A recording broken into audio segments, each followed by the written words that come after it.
Trust is the foundation of any relationship, but what happens when that trust begins to crack? As an investigator, I often find myself delving into the depths of human relationships, unearthing secrets that lie beneath the surface. My work often reveals hard truths, and this case was no different. This is a story of two friends, one who gave her all, and the other who took it all. It began with a phone call. Laura's voice trembled as she spoke. I don't even know how to say this. I'm just worried. Really worried. She paused, taking a deep breath. God, I can't believe I'm even doing this. Her words were laced with sadness, as though admitting her fears made them real. I told her to start from the beginning, and that's where we'll start. Laura was privileged, living in a beautiful countryside home. She and her husband, Mark, had built a comfortable life together, running two successful businesses. On the surface, everything seemed perfect. Luxury holidays, expensive cars, and a stunning home filled with memories. But as Laura spoke, I could sense an undercurrent of unease. It's my friend Emma, she said softly. Laura and Emma's friendship went way back, nearly 2 decades. They'd met at university, and over the years, they had become more like family. They referred to each other as soulmates, sharing every milestone, birthdays, weddings, and even the painful moments, like Laura's father's passing. When Emma's partner walked out just 3 days after their daughter was born, Laura stepped in without hesitation. She provided emotional and financial support, helping Emma navigate the challenges of single motherhood. Their bond was unbreakable, or so Laura thought. As she spoke, I could almost hear her smile through the phone when she described their years of friendship. But that warmth quickly faded. Lately, things have been... They're different, she continued. I thought I was imagining it. But now, I'm not so sure. Laura, I said gently, what exactly is going on? She hesitated. It started small. A few bank statements went missing. I thought I'd misplaced them. But then my passport, I found it in a different drawer than where I'd left it. And Mark swears it wasn't him. Emma's really the only other person with access. And then there were my earrings, my special ones, a gift from my dad before he passed. I went to my jewellery box to grab them and was shocked to find they weren't there. But I was already running late for work, so I didn't have time to search for them. Later, I asked Mark about it. He looked troubled and said he hadn't seen them but mentioned something else. She explained that during her father's wake, Mark had seen Emma in their bedroom. He said it looked like she was slipping something into her bag. When he asked if she was okay, she said she needed a moment alone, but he thought she looked secretive. She hesitated again. I snapped at him, asking how he could say that about my friend. But now I wonder, what if he was right? What if she really is up to something? Have you mentioned any of this to Emma? I asked. No. How could I? What if I'm wrong? The investigator in me was relieved. If Emma was involved, the last thing we wanted was to alert her too soon. I met Laura at her home, a space filled with warmth, memories, and photographs from happier times. Pictures of Laura and Emma, birthdays, holidays, decades of friendship, lined the walls. It was clear their bond had been strong. Laura was visibly stressed, wringing her hands as she paced the room. I need proof. I need to know for sure, she whispered. I nodded. Let's set up some covert equipment in areas of interest. We'll find out what's going on. The decision to install such equipment weighed heavily on Laura. I just want to trust her again, she said as I set up the cameras. Sometimes this is the only way to get peace of mind, I reassured her. Once everything was set up, I calibrated the devices, checking the visuals and sound to ensure they were clear. Laura watched anxiously as I pulled up the live feed on my laptop, her expression a mix of fascination and nerves. With everything in place, we waited, and unfortunately, it didn't take long. After one of Emma's usual visits, a casual coffee, like so many times before, I reviewed the footage. At first, everything seemed normal. Emma was seated, laughing with Laura as they chatted and shared stories, their friendship appearing unbreakable. But when Laura left the room, Emma's demeanour shifted. She glanced around, then stood up and walked over to the table where Laura had left her phone. It felt surreal. I found myself silently urging her to sit back down. Whatever you're about to do, it's not worth it. Emma picked up the phone, her fingers quickly scrolling through the screen. I watched as Emma carefully placed the phone back just as Laura returned, the laughter resuming as if nothing had happened. Later, when I showed Laura the footage, her face went pale. "I don't know what to think," she said, her eyes locking onto mine, searching for answers. "Why would she do this?" "Let's keep the cameras up for now," I said gently. "We need to be certain." Days passed with little activity, and Laura began to wonder if she'd imagined it all, but that would soon change. It was late on Friday evening. I'd only just got in and decided to relax in front of the TV. But no sooner had I sunk into the sofa than my phone lit up, buzzing with notifications, again and again, a relentless stream of alerts from Laura's cameras. I checked the time, 11:45 p.m.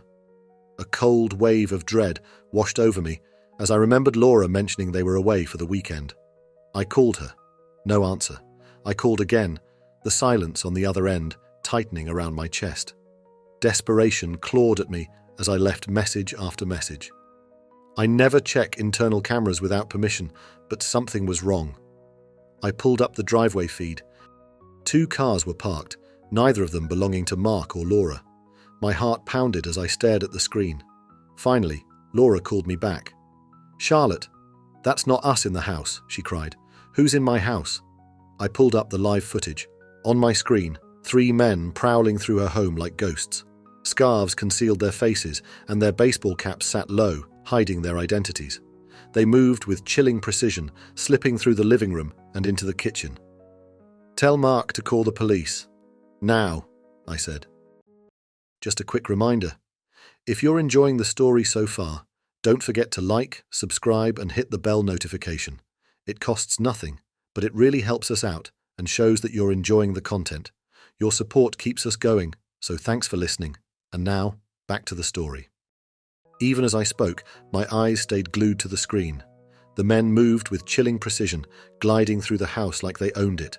One rifled through the kitchen drawers, silverware clattering and papers scattering across the floor. Then they entered the living room. One paused, his gaze fixed on a framed family photo. He picked it up, smirking as though mocking the life it symbolized. With a flick of his wrist, he let it fall, the glass shattering like a cruel echo through the house. Nothing was sacred. Furniture overturned, drawers emptied, and cherished belongings discarded like rubbish. One of them pulled out a crowbar, forcing open a locked cabinet. Books, trinkets, and photographs tumbled out, left in ruins, ripping apart everything this home represented. I sat frozen, powerless, watching as Laura's world was dismantled in mere minutes. "Charlotte, what are they doing?" Laura's voice trembled as she stayed on the line. "They're looking for something specific, I think. They know exactly where they're going," I replied, my stomach twisting with a mix of fear and anger. One of the men picked up a piece of paper, studied it briefly, then folded it carefully and slipped it into his jacket. And just as swiftly as they'd come, they gathered their bags of stolen belongings and disappeared, leaving behind a home in ruins and a sense of security shattered beyond repair. When Laura and Mark arrived home, the police were still there, combing through the wreckage that had once been their sanctuary. Officers moved methodically, documenting every shattered piece of glass, torn photographs, and overturned furniture scattered across the floor. Laura stood frozen in the doorway, her face pale and expressionless, her gaze fixed on the chaos that lay before her. Mark rested a hand on her shoulder, but she barely registered it, her mind absorbed in the silent devastation around her. After what felt like an eternity of photographing and questioning, the police finally wrapped up and left, leaving Laura and Mark alone to face the wreckage. Laura wandered through the house, her fingers brushing over the shattered remnants scattered everywhere. Her face was pale and worn. She hadn't spoken a word since the police left when a knock suddenly broke the heavy silence. She turned slowly, her exhaustion evident, and opened the door to find Emma standing there. She hadn't called her. She hadn't told anyone. So how did Emma know? As Emma stepped inside, her eyes scanned the devastation, and for a fleeting moment, her expression faltered. "Emma," Laura said, her voice rough and laced with suspicion. Emma's gaze avoided Laura's, flitting over the chaos. I'm so sorry, Laura," she murmured, her hand rising to cover her face. "I don't know what to say." Her eyes brimmed with tears, but she didn't need to confess. Her guilt was written all over her. In that moment, something shifted in Laura's eyes, a hint of realization and hurt mingling in her stare. She studied Emma's averted eyes, the way her arms folded protectively around herself. You let them in, didn't you?" Laura's voice cracked, heavy with betrayal. "I would have done anything for you, given you anything. You didn't have to do this." She collapsed into Mark's arms, sobbing, as the weight of the betrayal crushed her. Emma broke down, confessing everything to Laura, her words tumbling out as if unburdening herself might somehow lessen her guilt. She stood with her head bowed, tears falling onto the hallway floor. The silence between them grew suffocating, every word Emma uttered driving the wedge between them deeper. The truth hung heavy in the air, undeniable, leaving no room for excuses or forgiveness. Later that evening, as Laura moved through her wrecked home, picking up shattered memories from the floor, the full reality sank in. Emma hadn't been stealing for quick cash. She had been drowning in debt, trapped by dangerous people. Desperate and cornered, she'd used Laura's trust as leverage, sharing her address, schedule, even the layout of the house, offering up her friend's sanctuary as collateral for her own mistakes. I stayed with Laura as the betrayal settled in, watching as she wrestled with the truth. The woman she'd thought of as a sister had traded her life, her home, her safety for her own survival.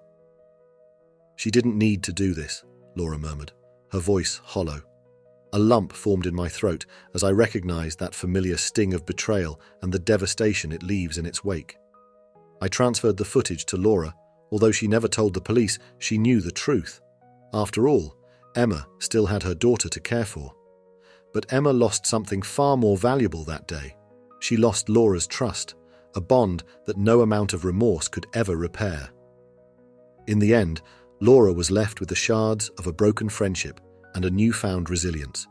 She had glimpsed the darkest side of trust and the depths of human desperation. Though it scarred her, I truly believe it will make her stronger. Sometimes, no matter how much you give, it will never be enough. And in those moments, it's not about what was taken, it's about what remains. Laura held on to her strength, her dignity, and the knowledge that she had done right by her friend, even when that friend hadn't done right by her. Some people will take until there's nothing left, leaving emptiness in their wake. But remember, what they take says more about them than it ever will about you. True friendship doesn't just survive the rain, it becomes the storm. Fierce and unyielding, sweeping away anything that dares to break it. Thank you for listening to today's episode. We hope you found the story engaging. As always, names and locations have been changed to protect the identities of those involved. If you or someone you know are in need of professional investigative services, please don't hesitate to visit southwalesprivateinvestigations.co.uk. We're here to help when you need us the most. And once again, thank you for your support. We truly appreciate it.